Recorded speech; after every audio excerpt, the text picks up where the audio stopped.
Nobres alunos, de volta, então, para a quarta parte da nossa aula do domingo, hoje, dia 6 de setembro de 2020, pelo CEPEP.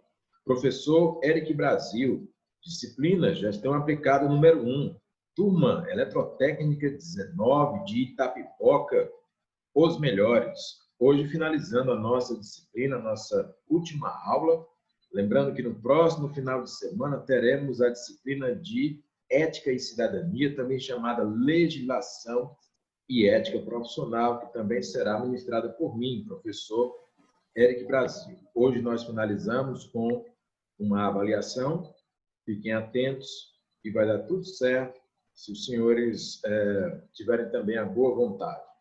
Vamos seguir em frente. Muito legal. Bom, estávamos a revisar o nosso conteúdo. Vamos continuar nesse processo.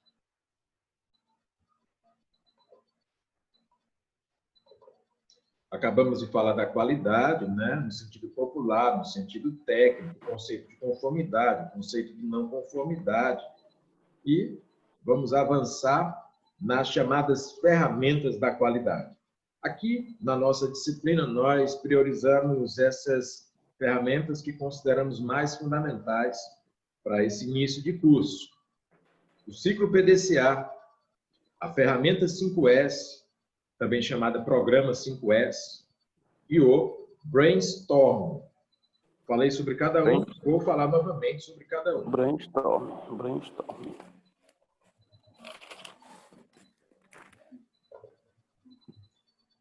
Muito bem.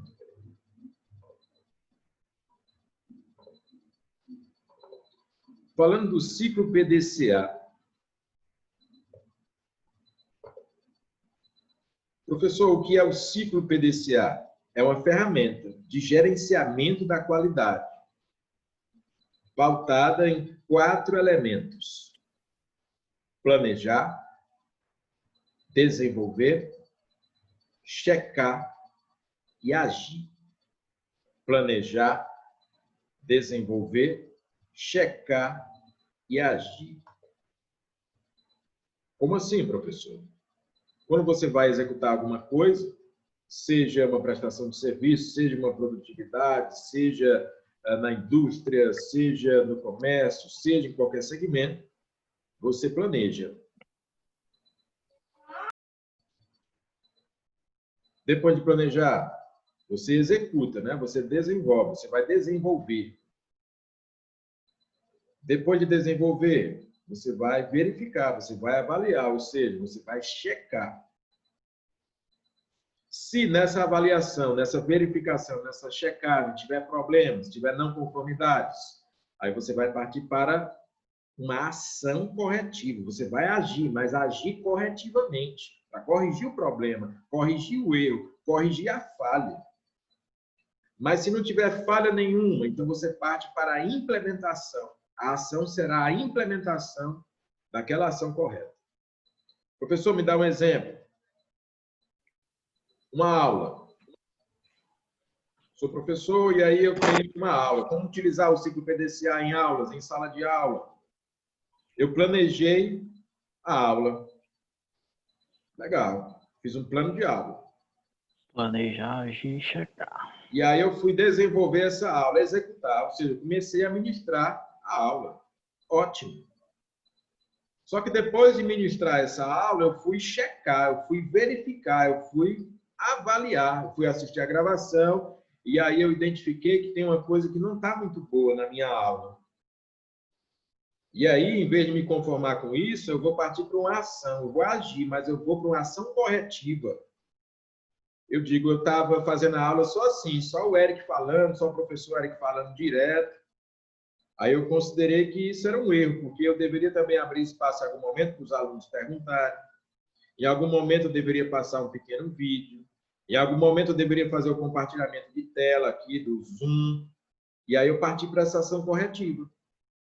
Planejando novamente com essas incrementações, desenvolvendo novamente a aula, ministrando a aula, e agora checando novamente. Quando eu fui checar novamente, eu verifiquei que agora a aula estava muito boa. Tinha o professor falando, tinha os alunos perguntando, tinha a utilização do chat, tinha a utilização de pequenos vídeos, tinha a utilização do compartilhamento de tela, a aula ficou mais rica, ficou mais dinâmica. Então, eu posso implementar, partir para a implementação desse modelo de aula para as próximas aulas, planejando novamente uma aula desse jeito, desenvolvendo novamente, checando e verificando que está tudo bem, num ciclo de desenvolvimento contínuo da qualidade. Nesse caso, a qualidade da aula, mas poderia ser a qualidade de um processo produtivo, poderia ser a qualidade de uma prestação de serviço, poderia ser a qualidade do desenvolvimento da atividade de um recepcionista, de um eletrotécnico, de um administrador, de um professor, de qualquer profissional em qualquer segmento. Esse é o ciclo PDCA, ok? Alguma pergunta a respeito do ciclo PDCA?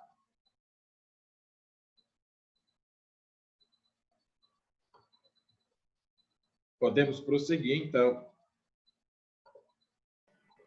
Tem uma pergunta, professor. Quem fala? Daniel. Daniel, pode falar. O ciclo PDCA, ele só pode ser feito de acordo com o que as palavras estão, é planejar, desenvolver, checar e agir? Se for para seguir o que a ferramenta propõe, nós recomendamos, Daniel, que sim. Mas é claro, se você for investigar as origens do ciclo PDCA, você vai constatar que, na verdade, ele nem é um produto brasileiro. Ele é uma ferramenta internacional, utilizada nos Estados Unidos, na Europa, no Japão, e normalmente essa sigla aparece em inglês. E aí você vai poder encontrar outras palavras que não são essas mesmas. Por exemplo, se você for identificar o ciclo PDCA original, que eu não estou passando aqui por uma questão de ser mais didático, mas você não vai encontrar a expressão planejar, você vai encontrar plan, em inglês, plano. Você não vai encontrar desenvolver, você vai encontrar a expressão do, de fazer. Você não vai encontrar checar, você vai encontrar a palavra check, né? Checar. Você não vai encontrar a palavra agir, você vai encontrar a palavra act, ou act, né? De ação, ou então ação corretiva.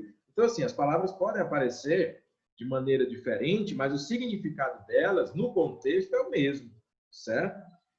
Em vez de encontrar esse D aqui, de desenvolver, você pode encontrar um E, que é de executar.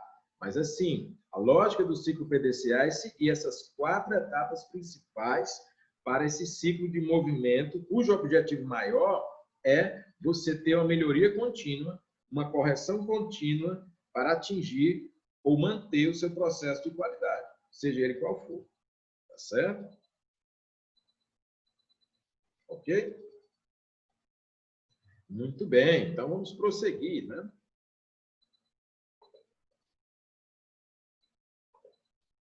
Ferramenta 5S, ou programa 5S.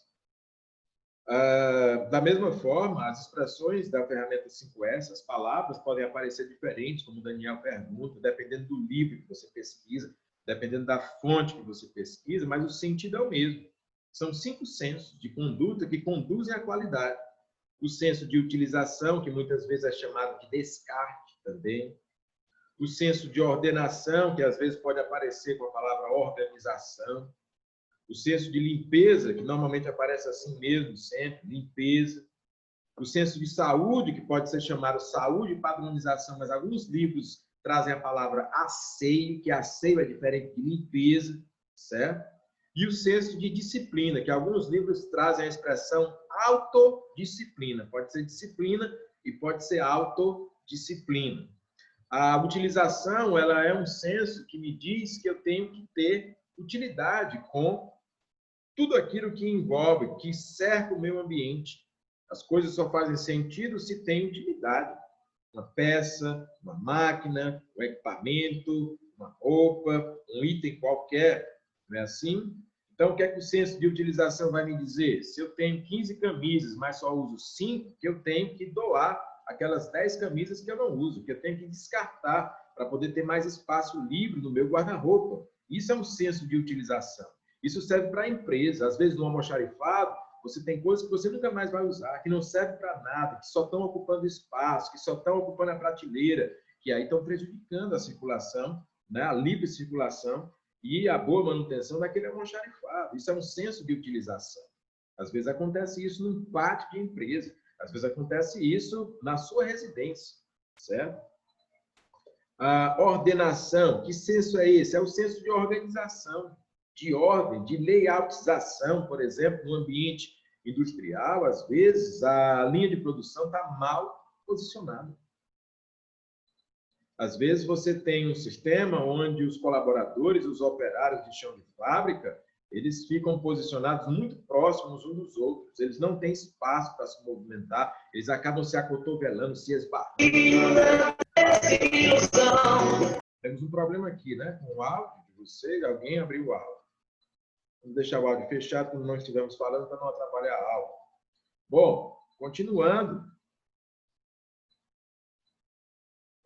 Se eu dou o distanciamento correto entre os operários, a produtividade deles pode aumentar. Isso é ordenação. Se eu dou condições para que eles tenham acesso mais rápido e facilitado para as ferramentas, isso é ordenação. Limpeza. A limpeza é uma coisa básica que as empresas bem-sucedidas utilizam o tempo inteiro. Mas dependendo da cultura ou da cultura organizacional, nem sempre isso é aplicado. Quem não quer chegar numa fábrica limpa, numa oficina limpa, numa indústria limpa, num comércio limpo? Não é assim? Isso não dá um senso de zelo, um senso de coisa boa, de coisa que é ali o tempo todo feita a manutenção e a preocupação, né? O senso de limpeza é uma coisa básica que vem de casa, pode vir da sua residência, mas às vezes não vem, às vezes a gente suja o próprio quintal, às vezes a gente joga lixo na própria rua.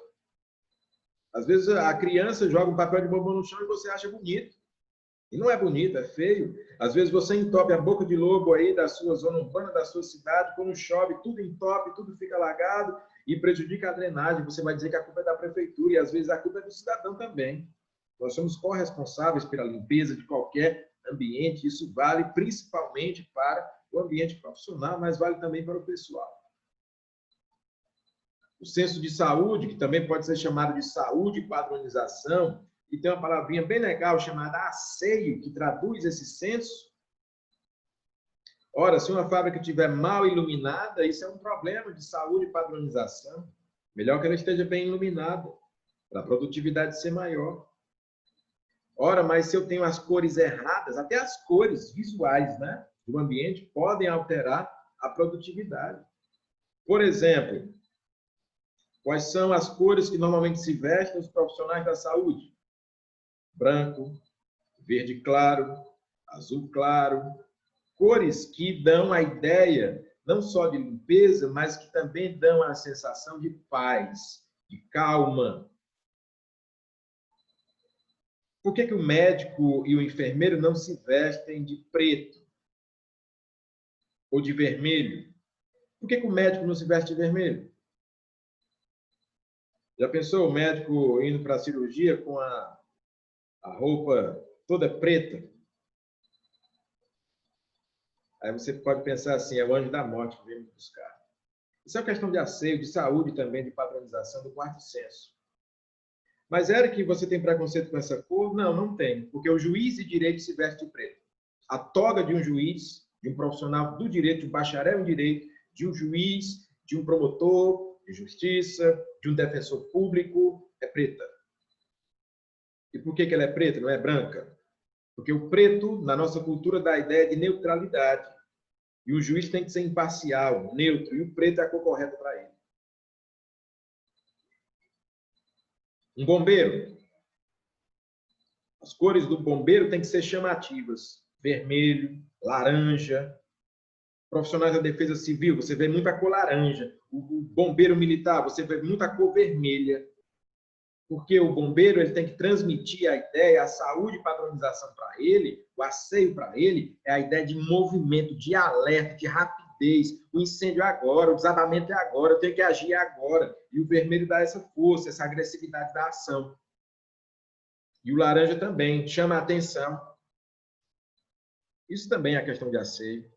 de saúde e padronização. Indústrias, fábricas, olhe para a fábrica Fortaleza, por exemplo, a do Grupo M. Dias Branco, como é Gramado Verde, Palmeiras Imperiais, algumas fábricas têm jardins, têm flores. Para quê? Para trazer um senso de mais saúde, de paisagismo. Quando você, na sua empresa, tem a sala de descanso, de repouso, de jogos, de lazer, aquilo também é senso de saúde, porque te dá um descanso, porque te dá condições de você ampliar a sua saúde física, mental e emocional. Quando a empresa faz um treinamento, da mesma forma. Então, o 5S traz isso para a gente também. E, por fim, ele traz a disciplina, ou a autodisciplina. De nada adianta fazer tudo isso se eu não tiver a disciplina de aplicar, de implantar todo dia, o dia todo, independente da fiscalização, independente de qualquer visita técnica, eu ter aquilo como disciplina para mim, para o meu setor, para a minha empresa, no cotidiano, no dia a dia. Certo? Então, essa é a ferramenta 5S, o programa 5S, na sua versão mais simples, que é ideal aqui para o contexto dessa disciplina. Alguma dúvida sobre o 5S, meus amigos?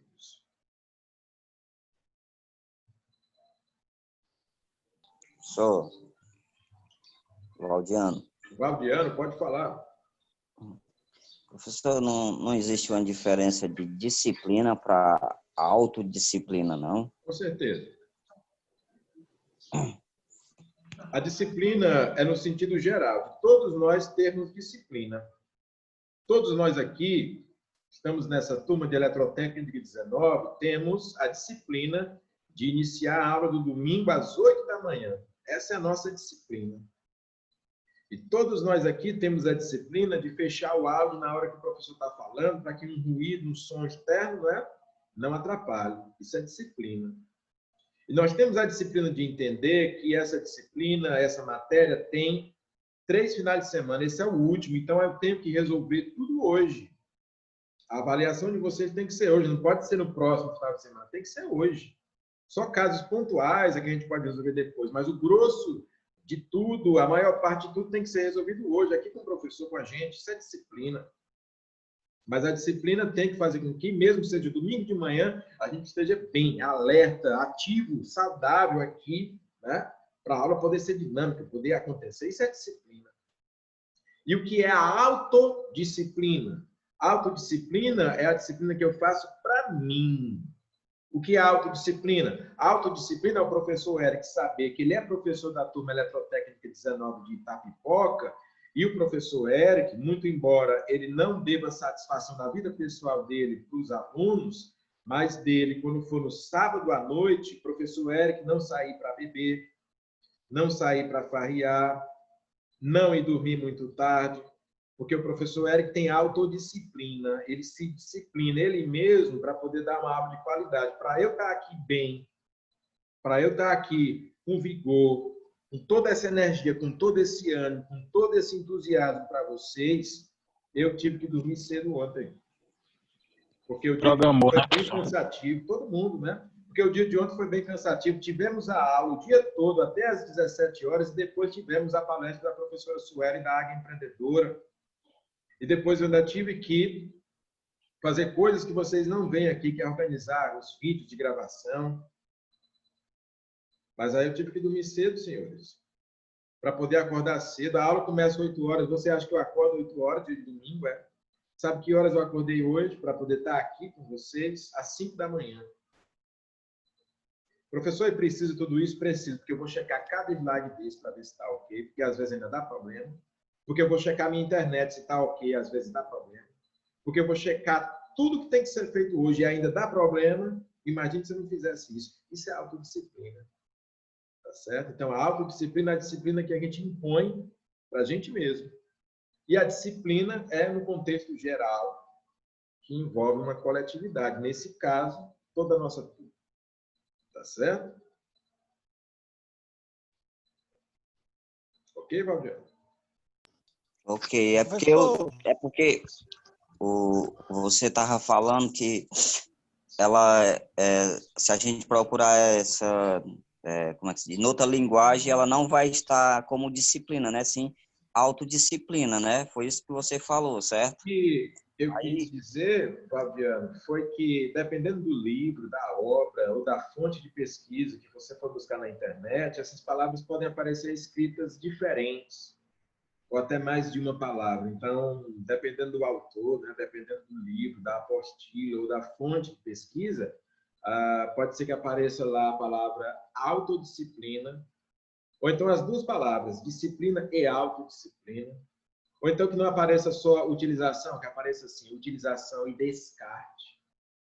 Ou então que apareça a palavra em japonês, assim, ó, seiri. Mas tudo quer dizer a mesma coisa, ou quase a mesma coisa. O contexto é que vai fazer com que a coisa seja escrita de um jeito ou de outro, porque o 5S ele é adaptado. Ele vem da cultura japonesa e da cultura americana somadas, mas nós estamos no Brasil. Então, aqui no Brasil, dependendo do autor, dependendo da fonte, dependendo da utilização e da necessidade, né, as palavras podem ser escritas de uma forma ou de outra, mas cujo sentido e significado de utilização é o mesmo. Tá certo? Ok? Vamos prosseguir, então, senhores.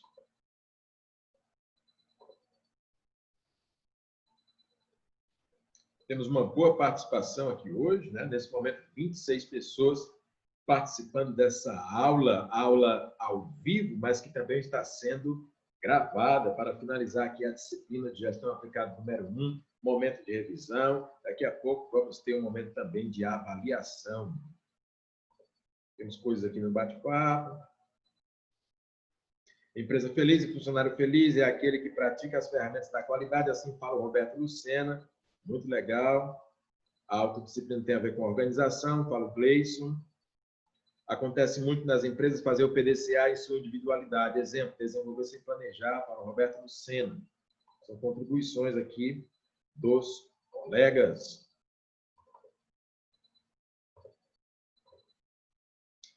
Vamos falar de brainstorm. Falamos já ontem, não é? De brainstorm. O que é brainstorm? Brain é cérebro. Cérebro. Storm, tempestade. Tempestade cerebral. Melhor traduzindo, chuva de ideias. Ou tempestade de ideias. O brainstorm é uma das ferramentas mais fáceis da qualidade. Porque é uma das ferramentas mais simples. Porque pode ser utilizada em qualquer ambiente, por qualquer pessoa, independente do seu conhecimento técnico. O brainstorm só exige que a participação não seja só de uma, de preferência de mais pessoas, num processo aberto, num processo democrático, de busca de soluções para problemas. Se você opera um grande maquinário, às vezes você sente que a produtividade daquele maquinário não está 100%. E aí você fala com o engenheiro, que não tem todas as respostas, muito embora tenha uma grande formação. Aí você fala com o operador da máquina, que sabe que tem um problema, mas não sabe qual é exatamente aquele problema. Aí você fala com o fabricante da máquina, que vai dizer quais os tipos de problema que aquela máquina pode ter depois de determinado tempo de uso. Aí você fala com as pessoas responsáveis pela manutenção da máquina, que podem verificar que tipo de problema ocorre com a máquina. Engenheiro, operador da máquina, fabricante da máquina, pessoal da manutenção da máquina. Reúne esse pessoal todo e começa a fazer um brainstorm. O operador da máquina, na sua opinião, o que é que está acontecendo? Ele lança uma palavra, uma frase curta.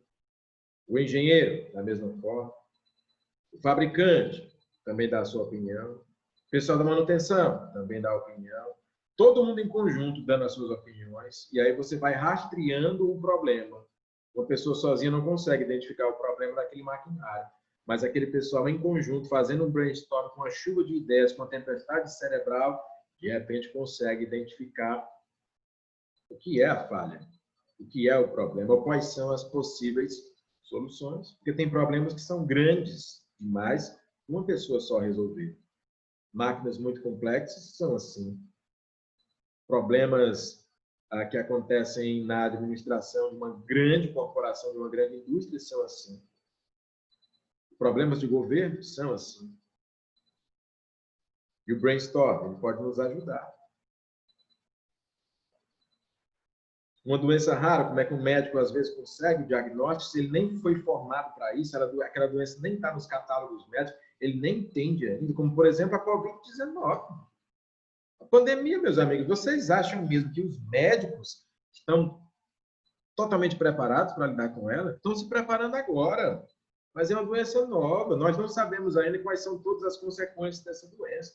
Já sabemos como é que transmite, já sabemos que temos que tomar cuidados sanitários, já sabemos que tem aí algumas vacinas experimentais, já sabemos das consequências, já sabemos que é uma doença mortal, mas que em alguns ela se apresenta de maneira assintomática.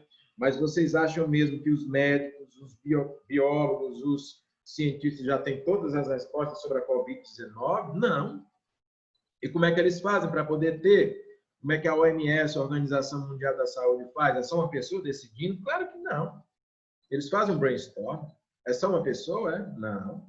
Muito embora a OMS tenha lá seu presidente, seu chefe, seu secretário, mas tem dezenas de pessoas trabalhando nisso. Por tentativa e erro. Alguns acertam, outros erram, outros vão, outros vêm. Profissionais da saúde experientes, pessoas que lidam também com a situação que já ocorreu em outros países, na China, na Itália, no Irã, na Europa toda, na Ásia, nos Estados Unidos, no Brasil, até poder chegar a uma solução. Às vezes não é a solução fácil. O que é o melhor? O isolamento social, o distanciamento social ou liberar geral? Como é que nós vamos decidir isso? É uma pessoa só decidindo? Não pode ser uma pessoa só decidindo. É o presidente da República sozinho? Não. É o governador sozinho? Não. É o prefeito sozinho? Não. É o médico sozinho? Não. É o secretário da Saúde? Não. É o ministro da Saúde? Não. É a Organização Mundial da Saúde? Não. É o quê? É o conjunto da obra. O problema maior do enfrentamento da crise, da pandemia, do coronavírus, da Covid-19, às vezes, é a falta de comunicação e alinhamento de todas essas partes. O brainstorm poderia ser uma ferramenta utilizada para otimizar, para melhorar a condução dessa crise sanitária. Talvez não enfrentando de uma maneira tradicional, mas encontrando novas soluções, através de novas ideias, através de uma tempestade cerebral. O que foi que já deu certo e o que foi que não deu certo? As aulas presenciais têm que voltar agora mesmo, porque a gente está aqui utilizando o Zoom. Porque em algum lugar do mundo já se viu que onde voltou de uma vez a aula presencial, a pandemia aumentou. É por isso que a gente já não voltou para nossas aulas presenciais. Num brainstorm isso pode ser dito. Quero aula presencial? Quero, mas eu quero no momento certo. Que momento certo é esse? O momento que eu posso garantir uma certa segurança sanitária para alunos e professores. Já pensou? A gente está aqui utilizando o Zoom e é muito bom.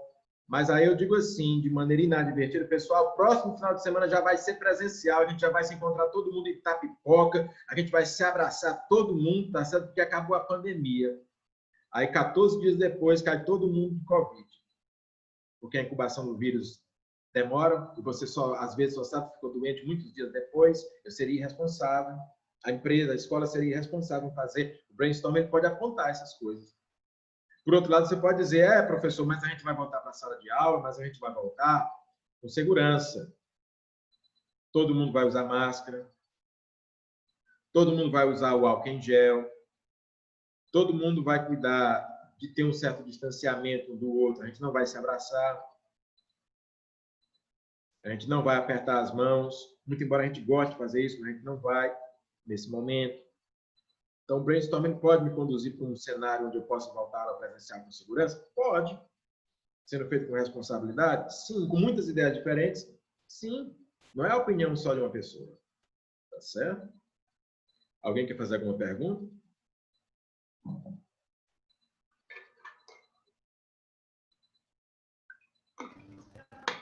Professor.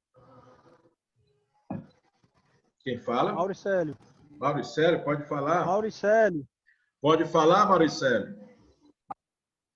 Desliga a sua câmera para o seu áudio Tem, ficar melhor. mas essa aula... O seu sinal está chegando ruim. Se você não conseguir falar, pode escrever no chat. Pronto. Desliguei. Pode Mas falar. isso vai custar ter aula presencial? Vai Como eu custar, disse, vai ter aula? eu já falei sobre isso hoje, né? Porque você não tinha chegado ainda. Já falei sobre isso hoje. Vocês vão conversar com o professor Antônio Castro lá no grupo do WhatsApp, depois com calma, tá certo? Porque eu não posso garantir isso para vocês aqui. O que eu garanto para vocês aqui é a aula de qualidade, o ensino de qualidade, tá certo? Mas em relação ao retorno, você fala com o coordenador geral, que vai explicar direitinho como é que isso vai acontecer. Por enquanto, nós precisamos prosseguir aqui no nosso conteúdo e hoje que é o dia de avaliação. Por isso, fiquem sempre atentos lá no grupo do WhatsApp também, conversando com a coordenadora Cristina, depois procurando informações com o coordenador geral, o professor Antônio Castro. Tá joia? Mas vai dar tudo certo. Ei, professor. Ei, professor. Diga. Eu observo muito, tipo assim, né, você só cortando só assim um pouquinho, sobre o 5S, né? Eu achei uma ferramenta muito importante, viu? Eu gosto muito desse 5S. Porque meu supervisor disse assim, Maurício, nós temos que tirar o inútil do inútil. Nós temos que deixar a coisa do seu trabalho impecável, para não ter acidente, essas coisas assim. Eu sempre gosto do 5S. Eu acho muito importante isso aí, viu? É importantíssimo, né? E falando nisso, nós vamos fazer assim. Vou interromper essa gravação. Daqui a 2 minutos a gente vai voltar para poder explicar como é que vai ser a nossa avaliação. Tá certo? Até daqui a 2 minutos.